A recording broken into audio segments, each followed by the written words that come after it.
भाई राम मोहन यादव जी की ओर से ये प्यारा पुरस्कार 101 रुपए का छोटे भाई के बहुत बहुत धन्यवाद। आप सबके नमस्कार प्रणाम बा। कहले रहल मेहरारू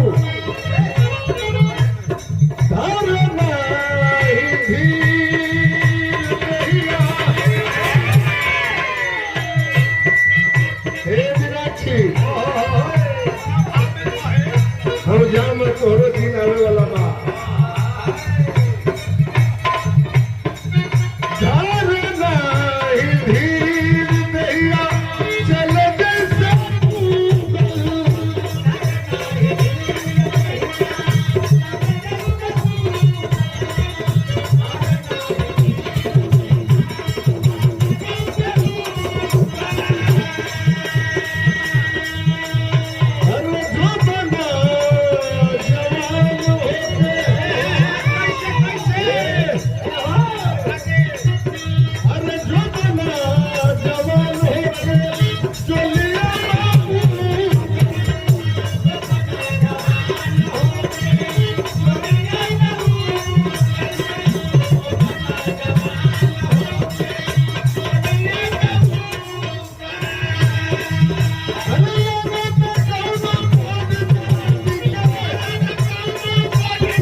हर दिया